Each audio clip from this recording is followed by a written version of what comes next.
Bem-vindo ao canal Transformados pela Palavra. Aqui, nós acreditamos no poder transformador da Palavra de Deus para renovar mentes, curar corações e trazer propósito às nossas vidas. Hoje, vamos dar continuidade na Carta aos Romanos capítulo 1, uma leitura especial preparada para você, que vai edificar a sua fé e te aproximar ainda mais do Senhor. O comentarista explica o contexto em que o versículo foi escrito, o público-alvo original e o cenário histórico ou cultural. Então, pegue sua Bíblia, abra o seu coração e venha com a gente nesta jornada. Vamos juntos ser transformados pela palavra. Paulo, servo de Jesus Cristo, chamado para ser apóstolo, separado para o Evangelho de Deus. Na antiguidade, toda a carta grega seguia uma metodologia padrão de construção. A primeira parte, de abertura, deveria identificar o remetente e sua saudação. Paulo se vale desta formalidade para apresentar-se da forma mais clara e ampla possível a uma comunidade de irmãos que ama, porém, e até aquele momento, e ainda não o havia conhecido pessoalmente, mas esperava fazê-lo em breve. A palavra grega original doulos, derivada do verbo deu, algemar, aprisionar, significa também escravo. Para um grego dessa época, essa era uma expressão de vergonha e rebaixamento. Para os judeus, entretanto, desde Moisés, era a mais expressiva forma de se posicionar em adoração ao Rei dos Reis, e um título de honra. Para Paulo, todo cristão é um servo do Senhor Jesus.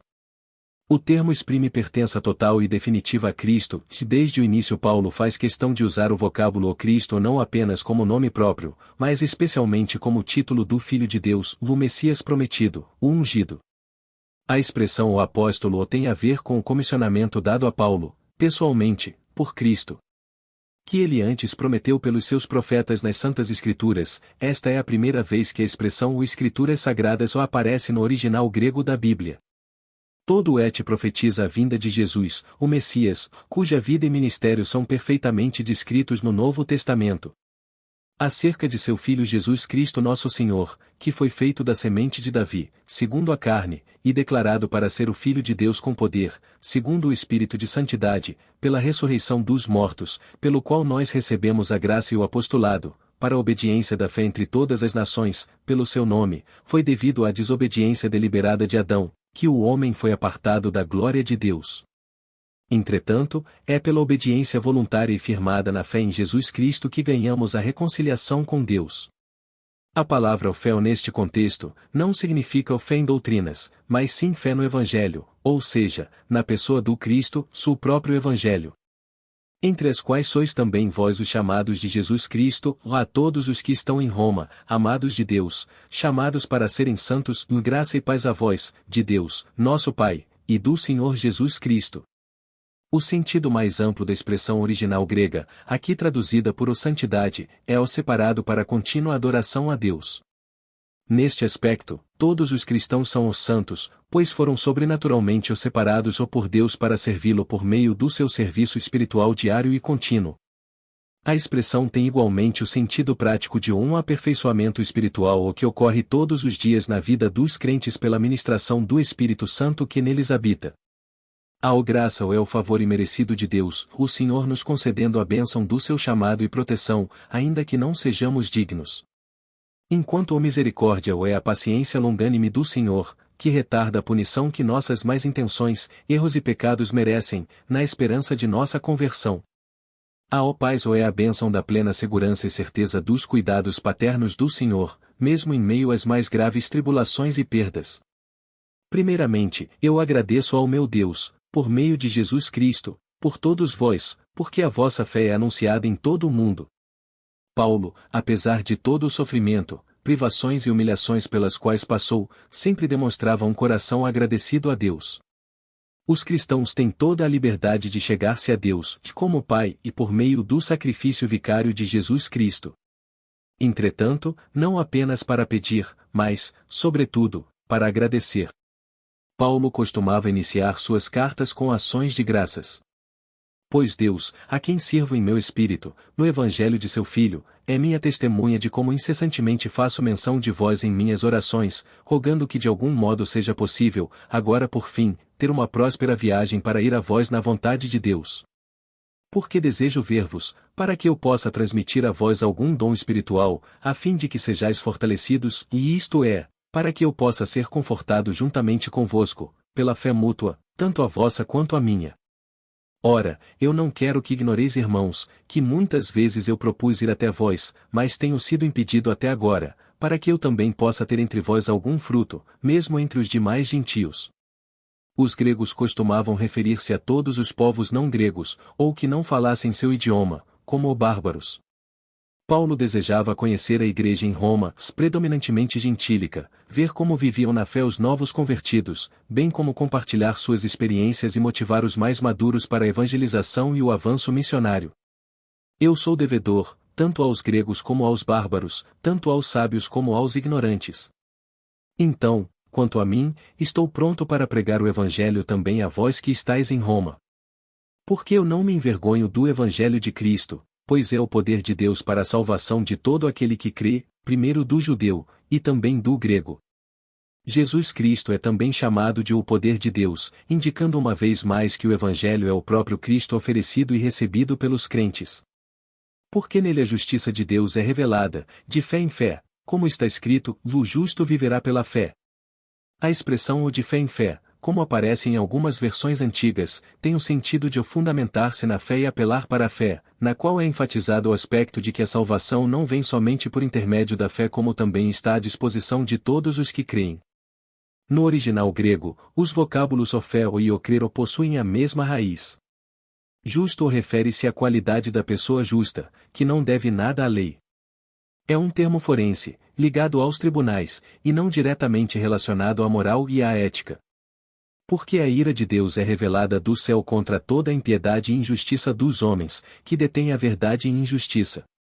Porque aquilo que de Deus se pode conhecer é manifesto neles, pois Deus o manifestou a eles. Paulo começa a expor um dos principais pontos de seu ensino, na culpabilidade humana fundada na sua sistemática e pertinaz rejeição declarada a Deus. Falta amor e fé em Deus, e esta postura produz uma espécie de desobediência que não decorre da ignorância, mas de um forte desejo de rebeldia contra o Criador e da vontade de se tornar o próprio Deus dos seus atos. Ao expor a doutrina da justiça divina, Paulo arma sua argumentação teológica que demonstra que todos os seres humanos têm pecados, e portanto, carecem da justiça misericordiosa que somente Deus pode outorgar.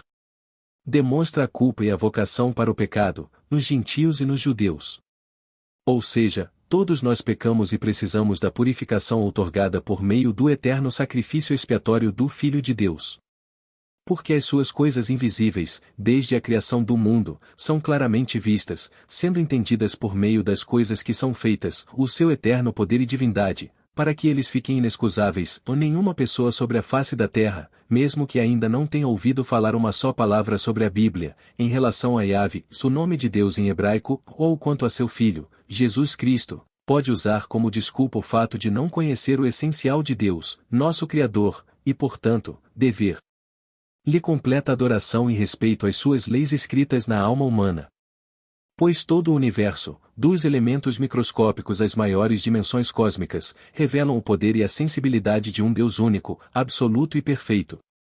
A ira de Deus não se compara às explosões de raiva demonstradas, muitas vezes, pelos seres humanos em todo o mundo.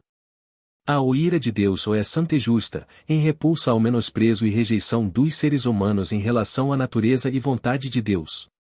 Do ponto de vista pragmático, a ira de Deus não se limita à condenação dos ímpios no juízo final. Deus, observando a decisão humana de se afastar da sua presença e conselhos, entrega os pecadores à sua própria volúpia pecaminosa e à liberdade ansiada. Entretanto, esses se tornam escravos de si mesmos e dos que pensam de igual modo. Deus remove as restrições divinas que protegem a humanidade dos piores sofrimentos decorrentes da libertinagem e das coisas mais horríveis.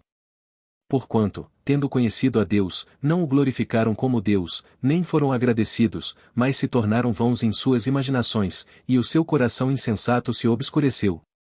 Professando-se sábios, tornaram-se loucos. E mudaram a glória do Deus incorruptível por uma imagem feita à semelhança do homem corruptível, e de aves, e de quadrúpedes, e de répteis. Portanto, Deus também os entregou à sujeira por meio das luxúrias de seus próprios corações, para desonrarem seus próprios corpos entre si, os quais mudaram a verdade de Deus em uma mentira, e adoraram e serviram mais a criatura do que o Criador, que é abençoado para sempre. Amém. Por esta causa Deus os entregou às afeições vis, porque até as suas mulheres mudaram o uso natural, do que é contrário à natureza. E, semelhantemente também os homens, deixando o uso natural da mulher, se inflamaram em sua luxúria uns para com os outros, homens com homens, praticando o que é indecente, e recebendo em si mesmos a recompensa adequada do seu erro. As antigas sociedades gregas e romanas não apenas aceitavam o homossexualismo e a pederastia, mas exaltavam essas práticas como uma expressão de afeição superior ao amor heterossexual. As práticas homossexuais eram comuns também em todo o mundo semítico e, entretanto, para os judeus sempre foi uma abominação. A prática homossexual não é uma doença, podendo originar várias, mentais e físicas. É o resultado do pecado do afastamento de Deus, muitas vezes influenciado, como todos os pecados, pelos ardis do diabo e seus demônios. E isso ocorre por vários motivos, entre eles, está o fato de tirarmos Deus do seu trono de comando em nossas vidas e entronizarmos o nosso próprio eu ou com a mais elevada carga de arrogância, egoísmo, mágoas e vaidades. Assim como o alcoólico, fumante, pornógrafo, drogado, mentiroso, fofoqueiro, desonesto, e tantos outros tipos de viciados, a Igreja deve atrair e tratar com carinho especial toda pessoa desejosa de libertar-se de uma vida mundana, vazia e desregrada. Tudo é possível ao que crê. E, como eles não se importaram em reter Deus em seu conhecimento, Deus os entregou a uma mente reprovada, para fazerem estas coisas que não convêm, e estando cheios de toda injustiça, fornicação, maldade, cobiça, malícia, cheios de inveja, assassinato, contenda, engano, malignidade, murmuradores, caluniadores, aborrecedores de Deus, maliciosos, orgulhosos, fanfarrões, inventores de coisas mais, desobedientes aos pais, sem conhecimento, infiéis nos pactos, sem afeição natural, implacáveis, sem piedade, os quais, conhecendo o julgamento de Deus, que os que cometem tais coisas são dignos de morte, não somente as fazem, mas têm prazer naqueles que as fazem. O afastamento de Deus produz um tipo de disposição mental reprovável, ou seja, um favorecimento ao surgimento de ideias e pensamentos cada vez mais avessos à vontade de Deus e ao bom senso. Um grande pecado sempre tem início com uma singela ideia ou pensamento que, depois de algum tempo de sórdido agasalhamento, dá origem a práticas maléficas, ainda que pareçam prazerosas a princípio. Paulo nos adverte para um tipo ainda mais ímpio de pecador, daquele que aplaude o erro e o mal cometido pelo seu semelhante. Hoje em dia, é comum vermos difundidos, especialmente pelos meios de comunicação, elogios de todo tipo a atitudes claramente contrárias à vontade de Deus reveladas nas Sagradas Escrituras. Se essa mensagem falou ao seu coração, não deixe de curtir esse vídeo e se inscrever no canal. Aqui, juntos, buscamos crescer na palavra de Deus e sermos transformados por ela. Compartilhe com alguém que precisa ouvir essa mensagem, e não se esqueça, Deus tem algo poderoso para fazer na sua vida. Que a palavra continue te guiando e fortalecendo. Até o próximo vídeo.